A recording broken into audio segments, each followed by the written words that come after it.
Well, hey, I'm back from Foco Fondo. Took about a week to digest everything. What a great ride. I'm really glad I chose that one for the next step in the Rebuild Mark project. Whitney Allison and Zach Allison, the organizers, put on an excellent event. Amazing quality. I can't imagine the amount of work it takes to put something like that on at that level and scale.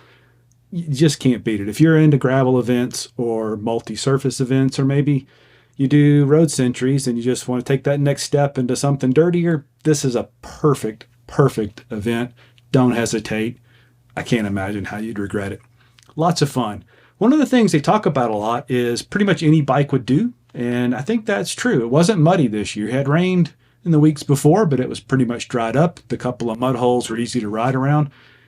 Would I want to do that on a road bike? Probably not. I mean, I've done more challenging rides on road bikes with 25 and 28 millimeter tires, and you could certainly do it on a 28 or 30 millimeter tire.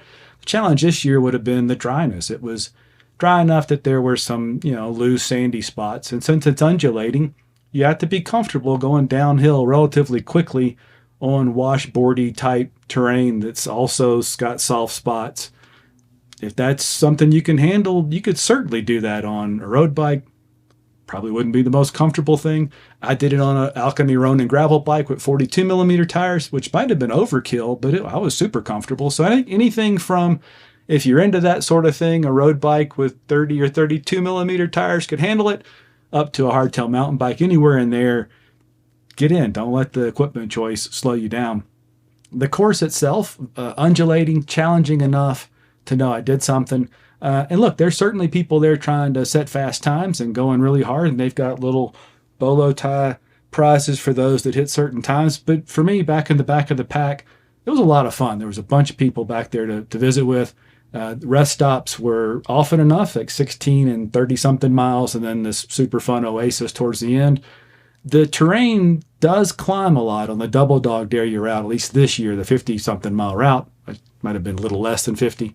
But you're climbing pretty much till that second rest stop. And after that, it really is. And they tell you it's all downhill from here, which it usually really isn't. But in this case, there was still certainly some uphills, but overall you lost enough elevation that I was going a lot faster on that last leg than I was the first bit. So don't let that bother you. And if you're on the fence, do the double dog dare. You step up that route, because really it's really the effort is that first 34 miles or so.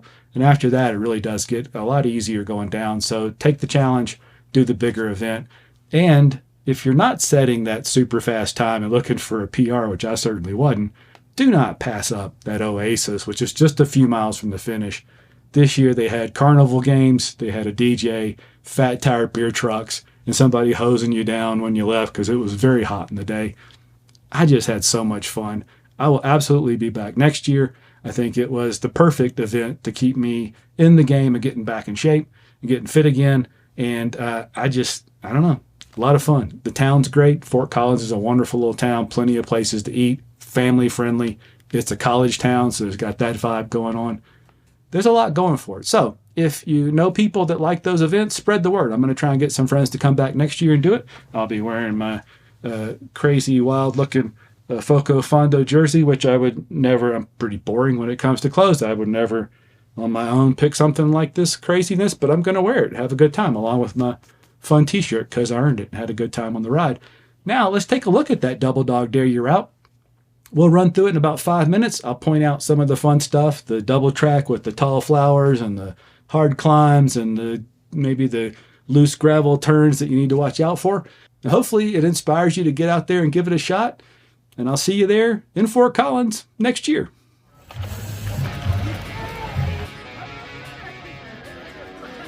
And the 53-mile double dog dare you route got underway right on time, as you can see from the clock off to the right there, right at 8 o'clock. Didn't stay going too long. We bolted around the corner only to come to a full stop for one of the first of the few mud holes, maybe 2 or 3 mud holes. It's actually not that one. There's a bigger one right behind there, but all of them were easy to get around, no big deal. I jumped in with a couple of faster groups. I was really impressed with how fast folks were going. I think I did that 3 or 4 times over the first 5 miles and couldn't hang, so I just settled in my own pace. Finally got to the dirt, even some chunky gravel, which was fun. There wasn't a whole lot of big chunk out there.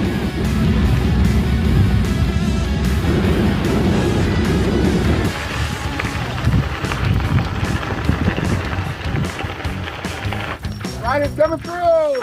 Keep the middle clear. Lots of people, friendly people, lots of food. That's the way it's supposed to be. So it's not the junk really or the mud today on that day that would make it tough on a narrow tired bike. It's really the soft, loose dirt and gravel that I think would be the biggest challenge if you did that on a road bike. Love the double track. This was really steep. I don't know if it's hard to really tell, but it seemed super steep to me. And for some reason, all of a sudden, my bike was making a terrible racket, but I just kept pedaling.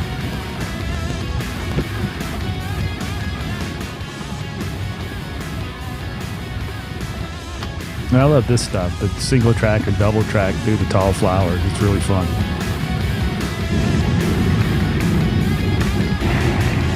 No outlet.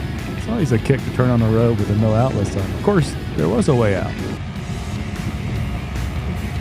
This part was beautiful. Big trees.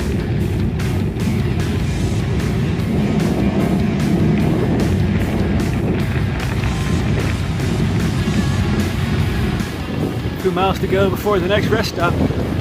Sure is pretty out here. It's very pretty. It was also very hot, so I was looking forward to the rest stop.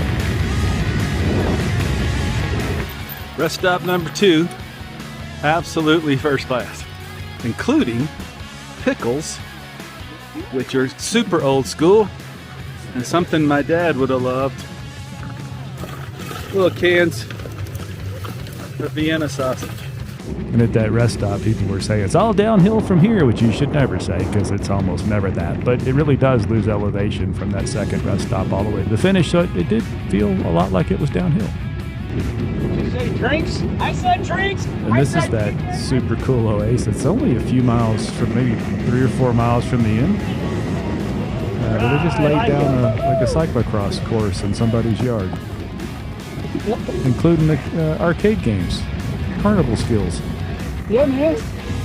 Hell yeah. What am I doing? Welcome. So, we got a rifle here. We're going to cock it by going all the way forward, all the way back. Gotcha. Red is fire, black is safety, okay? Gotcha. So I got the safety on for you. And I'm already caught. Yep. I gotta go red. And then what am I trying to hit? I don't have glasses on. Silver targets in the middle of that blue box. You'll know you hit them when they give a nice ping. There you go. Like Natural. That? Yeah. Good job. Thank you.